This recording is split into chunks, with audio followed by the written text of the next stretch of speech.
In this quick video, I'm gonna show you how to remove the background in DaVinci Resolve 20 free version. So there are two ways of doing it. If your subject has a plain background, like you can see this is plain background and I wanna remove it, then for that we have to follow the first method.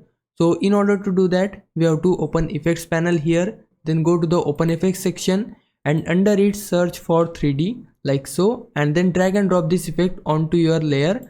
And here we need to switch this tool to open FX overlay. Now what we need to do is select your clip first, then drag onto your preview screen by holding the left click on your mouse, and now this black portion will be removed and the white one will be kept into your video footage. And now if I preview my clip here, the background will be completely removed and I can take this layer onto the top layer and I can drag and drop any image which I want to use as my background, and you can see the background is perfectly blending with the top layer. But let's say your video footage has a complicated background, like in this case you can see the Eiffel Tower has a complicated background here, and if I try to remove that with this 3D gear effect and try to draw here, you can see the subject is not selected properly. So to fix that we need to use the second method. For that, go to the color tab and on this tab select your clip first, which background you want to remove, and take your playhead at the start of your clip. Then we need to select this tool, which is window. Then under it we need to select this pen tool and select the subject you want to cut out. So I want to cut out this Eiffel Tower. So for that I just need to click here and then the point will be added here, next point will be here and the next will be here. So basically you just have to select your subject. I am doing here roughly just to show you a quick example.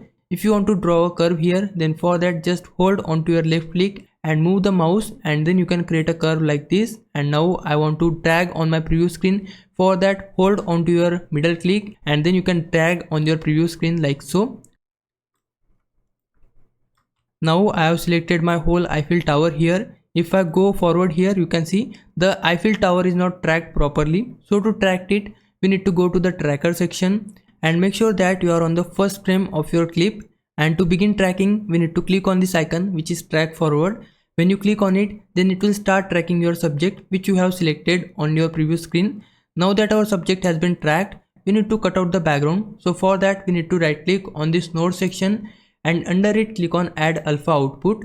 Now connect this blue dot to the blue dot of your clip like so, and then the background will be removed. Now if I go to the edit tab and preview my clip here, you can see the background of the Eiffel Tower has been completely removed while tracking the moving object. It all depends on how you select your subject. If you select it precisely, the background will be removed accurately depending on your selection. So this is the process. Now if I was a big help, can you like this video and subscribe my channel. For now, thanks for watching. Bye bye.